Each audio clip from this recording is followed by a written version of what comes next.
So kapag so talaga hindi pwedeng ako maglilinis kasi short. Oh. Hello everyone. Ayan. Ako ay pupunta ngayon sa taas dahil kami ay maglilinis ng aming solar panel. Ayun yung solar. Pasensya na kayo. Ganito yung itsura ko. Katatapos ko lang mag-bake ng mga tinapay na order sa akin. Ako lang yung mga papaya namin. Oh, lalaki. Ayan. Pero ito mga bagong ano, malapit na yan. Ang tatamis niyan kapag nahinog na.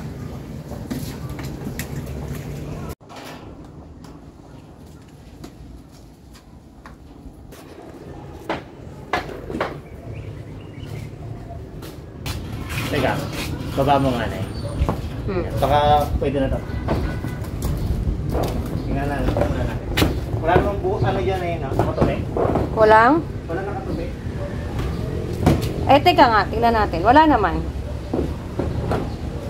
Ayan, Uy! First time ko umakyat ng bubong.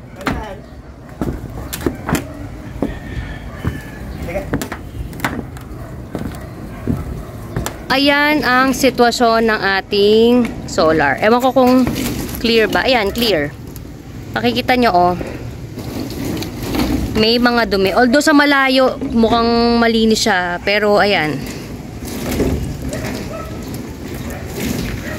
At, kailangan yan linisin. Look! Kasi, bakit kailangan linisin, tatay, ang solar? siyempre para mas maganda yung harvest ng init. Kasi nakakabawas. Ng harvest. Nakakababa sa ano. Kapag malinis siya, siyempre. Ilang percent ang nababawas kapag usually? Siguro 20 to 50%. Ayun, di. Depende sa dumi. Sayang din. Oo. Kagaya niyan. Ayan, oh. May mga ano na, oh, sa Depende gilid. kung gaano karumi. So, ang ginagamit namin ay Tubig lang. tubig lang. Tapos, ayan yung ano, yung map na binili namin sa Robinson. Ano siya? Foam. Yan, yung foam. Robinson Bikini Man. Para lumambot yung dumi. Kapag maglilinis ng solar, the best time ay kung hindi early in the morning. Parang hindi pa masyado mainit. Oo, yung parang hindi pa masyadong mainit, ay ganitong palubog na yung araw. Or, yan, mga, anong oras na ba ngayon? Mga 5:30 na. 5:30 or 6. 5:30. Grabe yung buko, napakagulo naman pala. O, tapos ayun yung balayo. Ay, o diba? Pakita ko sa inyo yung view pag dito sa ano na to, part na to. Oh, yung ganda.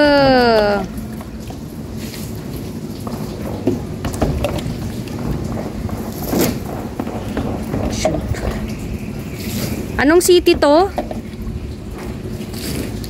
QC, Pasig. O diba? Madali lang i-maintain at linisin ng solar. Ayan, o, babasain lang ng tubig para lumambot yung mga alikabok. Tas yan, map na niya. O, diba? Map.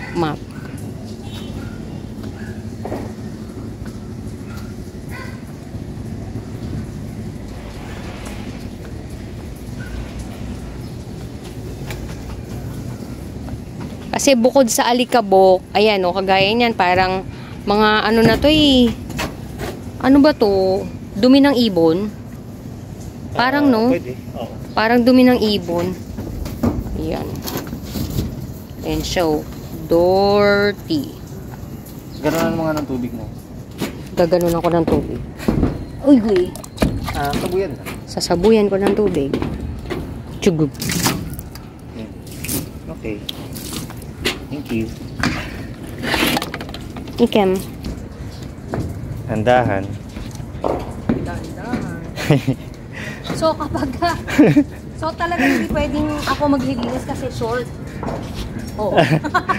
Hindi abot. So, kailangan mo siya Wala na mas malaki. Ay na mas mahabang ano, bias. Sige.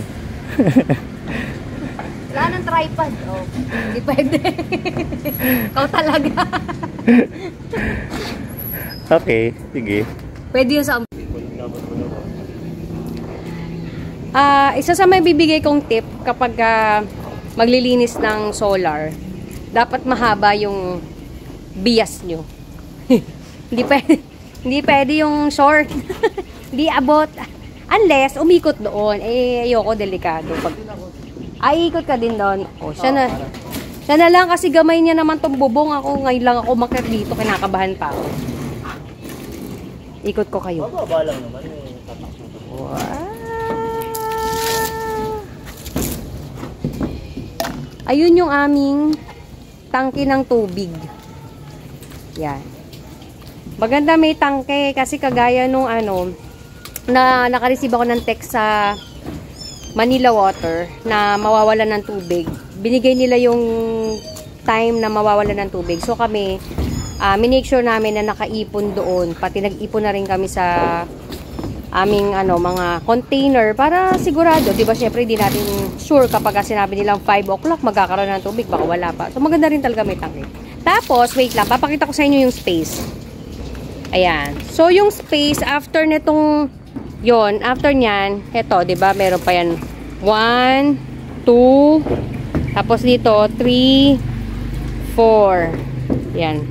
Yan pa yung papalagyan namin ng additional solar in the near future para mas maraming panel, mas mataas ang matitipid. Who knows nga, 'di ba? Baka maging 100% maging dito na kami mag-rely sa solar panel. Tas yun nga, kapag sobra yung iha-harvest, makakapag-apply na kami ng net metering sa Meralco. Ayan. Savings is waving. Ano siya magre-react sa panel yung sabon pambalang araw eh. Magre-react, okay. Magkakaroon siya ng reaction. So, mas maganda daw. Ito lang, yung water lang.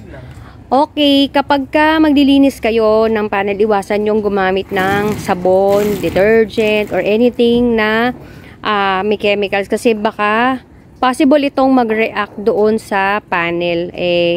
Sayang naman kung masisira ang panel dahil doon. Siyempre nga naman, di ba, isipin nyo, nagre-receive yan ng init ng araw, energy ng araw. So, pagka may mga chemicals dyan or residue ng mga detergent or sabon, mahirap na, baka masira agad. Dapat early in the morning or ito dapat sunset na. Kasi para hindi masyadong mainit yung panel. Kasi pagka sinabuyan mo ng tubig, baka pwede mag-crack. Kaya maganda yung medyo malamig na yung panel. Ayun. So, yung pala yung rason, disclaimer, yun ay dun sa mga ang trabaho ay maglinis ng solar panel.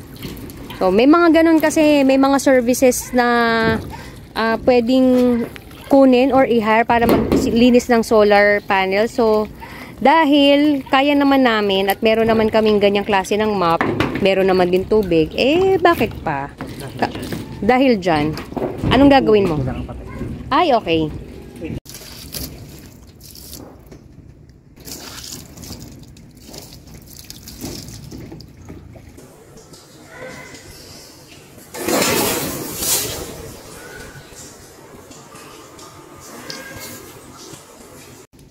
So, nakita nyo yung kanina, yung before. O, ito na yung after. Ayan. Pwede ka nang kumanta ng salamin, salamin, salamin, salamin, salamin, salamin. Meron yung salamin. Kasi parang foam siya. So, ngayon, yung same mop na ginamit niya kanina na pang pang tanggal ng mga dumi, ayan, pipigain lang, pipigaan lang, pipigaan. Ayan, basta, bahala na kayo, choose your term. Tapos, yun, kukunin lang yung mga natirang tubig sa panel. As much as possible kasi, maganda na tuyo. Syempre, hindi kakapitan ng mga alikabok na...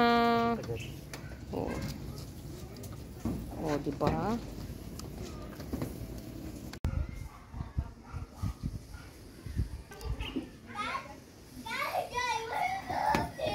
Hi! Okay, tapos na ang paglilinis ng ating solar panel. Malinis na silang lahat. Okay. Ano ba to? Tuwing ilang beses ba to lilinisan? Basta pag dumumi na. Once a month. Once a month. Every 2 months.